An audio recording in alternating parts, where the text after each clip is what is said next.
Now, this talk that I'm about to give is dedicated to a young king by the name of Michael Childs. Michael Childs was a high school senior at Hiram Johnson High School last year. And up until about middle of the year, Michael believed that college wasn't for him. And I had the amazing opportunity to walk Michael through the same things I'm about to speak with you. Now, the topic for the day, why youth don't listen to you. And it's simple. You haven't grabbed their attention. And if you grabbed it, you haven't kept it. See, when we grab and keep the attention of our youth, they become locked in. Better yet, they become laser focused. And there is nothing more potent than a focused life, one lived on purpose. You don't have to agree with me. I know I'm right. Here's a message. You want to be effective? Don't waste your life on stuff that doesn't matter. Be selective. Yes, sis, especially with all the friends you got to let them go if they slow you down or hold you so you don't reach the top. If they're not helping you, go and tell them fall back. And if they say, you acting brand new, say, yeah, I'm all that. And plenty more. See, this is what I'm living for. No more stand low with the chicken, spread my wings, now watch this eagle soar. Higher than you ever thought I could or thought I would. See, I was destined to be great, so I had to give up good. Knowing your purpose motivates your life. Even if you're dealt the wrong hand, still the plan is to play them right. Yeah, purpose produces passion. Now walk in yours like it's your new fashion. That spoken word piece that I just shared with you is one of the first things that I share when initially interacting with youth. And I share this for 3 reasons. 1, it grabs their attention, and youth listen to what has their attention. Number 2, it heightens their suspicion of who I am and what I'm about. And number 3, it's packed with some powerful information.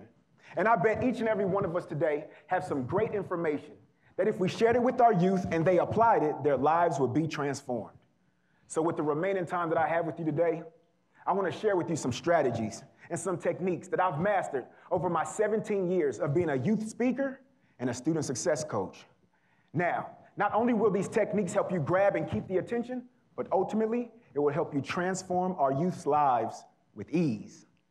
Now, when I say ease, I don't mean lack of difficulty or effort, but the ease that I'm referring to are 4 verbs that all begin with the letter E. And if executed with excellence, these E's can help our youth become the very best them that they were created to be. Simply put, 4 E's are all we need to help our youth succeed. And I want to say something real quick. Information plus application always equals transformation. So let's make sure that we share great information with our youth. So let's jump into the first E. Engage. Now, as the Learning Support Coordinator at Hiram Johnson High School, one of my main goals is to have a personal connection with our youth. And the only way for me to do that is engage. Now, there are many ways for us to engage with youth, but I want to highlight 2. The first way, meet youth where they are with the best that we have. And number 2, listen with your eyes. See, when you listen with your eyes, not only do you hear what isn't being said, but you also show youth that they're important because you pay attention by the eye contact that you give. Now, when it comes to meeting youth where they are with the best that we have, let me break that down for you. Meeting youth where they are. That could be something as simple as getting down on the level of a 4th grade little girl and listening to the information that she has to share with you. Or it could be meeting our youth at maybe one of their favorite places to hang out, maybe an event, or even their school. Now, here's a disclaimer. If you are going to meet with youth, especially youth that you don't know, get permission first. Because what won't happen is you having stranger danger alerts happening to you all over the world, and now you blaming me in this talk and saying, well, Dwight told us to engage like this. Listen, that's not what we're going to do. So make sure that you get permission. Now, when we talk about with the best that you have, that can be your best gift or your best talent. That could be your compassion. That could be your joy. That can also be your resources. Or it could be something simple as a fist bump. Now, I'm a fan of the fist bump more than I am of a handshake because I've never heard anybody talk about the awkward, lingering fist bump. And I've never heard anybody complain about sweaty knuckles. And when it comes to germs and interacting with youth, fist bumps are much better. So let's make sure that we engage. The next E, empathize. Most of us know how to sympathize, but not too many of us know how to empathize. And our inability to empathize causes us to minimize someone else's extreme. And that's never a good thing. So I want to share with you the art of empathy. The first thing that we must do is recognize their emotional feelings. Are they happy? Are they sad? Are they upset? Are they mad? Are they frustrated? Are they overwhelmed? And as soon as we figure this out, we must immediately imagine ourselves in their shoes. Now, let me share with you a little bit of an example from the young man that I mentioned earlier. See, Michael was one of 8 siblings. His mother was a single parent. His father was incarcerated. And at the age of 10, Michael witnessed his older brother being murdered due to gang violence. Now, as I imagine myself in his shoes, and I want you all to do the same, what would you be thinking about at the age of 10?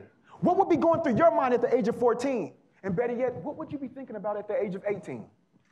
Now, if it was me, I surely wouldn't be thinking about college. I would probably just be thinking about how can I make it to the next day? So when it comes to imagining ourselves in their shoes, we must make sure that we do it on a constant basis. And so it was easy for me to accept Michael's truth when he told me college isn't for me. And I want to share something with you all. Make sure when you tell their truth to you, you accept it, because that's just what it is, their truth. Now this next E, my favorite, encourage. Now I have to say something. If I was a superhero, my superhero name would be the Encourager. That probably would have had a greater effect if I actually ripped open my shirt and it said Encourager, right? But my wife bought this shirt for me, and I'm not trying to lose the brownie points that I got earlier. But I love encouraging. And I love encouraging so much that I actually wrote a book about it. It's called Dominate Your Day, 100 Empowering Statements That Encourage Greatness. Catchy, right? Now, for some of you discouragers out there, and I know we might have a few, but that's okay, I'm gonna help you. I wanna share with you what encouragement should be. Encouragement should be sincere, specific, public, personal, and frequent. See, when it came to Michael, every interaction I had with him, it always had to be specific. It always had to be sincere, and it always had to be personal, because he needed all 3. And now, I am the encouragement expert, so I'm always able to do all 3. But for some of you junior encouragers, I just encourage you to make encouragement frequent, because our youth need it. And the last E, empower. Now, I want to share with you all 3 ways for us to empower our youth to help them be the very best them that they were made to be. The first way, put them in the right position so they can maximize their strengths. Place them on the right platform so they can expose their greatness to themselves and others. And number 3, introduce them to new perspectives that will take them from a fixed mindset to a growth mindset. See, with Michael, I put him in the right position. I invited Michael to an event at Sac State University.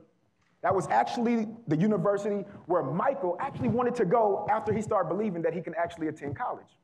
So I invited him to an event that I was on the planning committee to put on. And once Michael got there, I introduced him to Charles and Andrea. They were part of the admissions and outreach department. So that's me putting them in the right position. But then I placed them on the right platform. At that event, I put him on a panel where Michael could share with middle schoolers and freshmen his experiences and his advice throughout high school. Let me share a little bit more about that. After Michael got off the platform, obviously Charles and Andrea were watching. They suggested that Michael write a letter of appeal to try to get accepted into Sac State, even though he had already missed the deadline. Michael agreed. He wrote the appeal. And in the appeal, he included his story. After he included his story, he submitted it. Soon after that, Michael went from being a young man who thought college wasn't for him to now being, at this very time, a first-generation college student at Sac State University. And that right there deserves our round of applause. Now, when it comes to introducing youth to new perspectives, I go all out, and I'm always trying to be creative. Now, when I say I go all out, I mean this. Over the past 2 years, I've given away 700 plus books of mine to youth in Sacramento and beyond. And I plan on doing more. But when it comes to being creative, this is the part that I love the most. When I'm in front of a youth, I ask them, and you can ask them the same thing. Have you ever heard of my real ABCs? Now, hold on. You can't say real ABCs like they're yours because they're mine. So you just say, have you ever heard of Dwight's real ABCs? Got it? I don't want to hear any of you all trying to take my ABCs. But I asked them, have you heard of my real ABCs? And their immediate response is, no. What are your real ABCs? And I say, I'm glad you asked. A, awaken your awareness to the opportunities around you. Believe in yourself even when those closest to you doubt you. Create your circle. Discover your gifts. Eliminate excuses that fly past your lips. Face your fears because behind them lies success. Give effortlessly and be sure to give your very best. Hinder hesitation. Go and make that decision. Intimidate insecurities that keep you locked up like prison. Jumpstart your joy. Kill them with kindness. Listen actively to add value, not minus. Maximize the moment, the minute, the second. Neglect negativity with positive thinking as your weapon. Operate in optimism. Pursue your wildest dreams. Question your motives, your circle, your team. Respond well to every situation. Surpass expectations by tapping into your greatness. Talk to yourself, something like Ali. Unlock your potential. First start with your self-esteem. Visualize your victory. Jordan did it best. Work with what you have, giving perfect effort, nothing less. X-ray your heart on a moment-to-moment basis. Yearn for so much more out of life. Please don't waste it. And now that I've come to the end of my real ABCs, I'm starting to believe I should have began with the letter Z. Because in order for these 25 letters to take you higher, there's one more thing I must share with you. Zeal is required. Now, as we prepare our minds and our hearts to interact more intentionally with our phenomenal, our amazing, I put words together, our phenomenal, amazing youth, let's remember to engage, empathize, encourage, and empower. Because like I said earlier, 4 E's are all we need to help our youth succeed. That's right, 4 E's are all we need to help our youth succeed. Matter of fact, say that with me. 4 E's are all we need to help our youth succeed. And due to the fact that the social well-being of our diverse youth is our responsibility, we must make impactful investments. We must invest what we have and what we know. So yes, it will take your time. And yes, it will take your effort. And yes, it will take your dedication. But it's worth it. More importantly, our youth are worth it. Now, I don't claim to know it all, but here's what I do know. Our youth are the gateway to a greater tomorrow. And that greater tomorrow starts with us today. So with that being said, once again, my name is Dwight Taylor Sr., Kia's husband, Dwight Jr., Isaiah, and Halea's father, and I approve this message. Dominate your day. Thank you.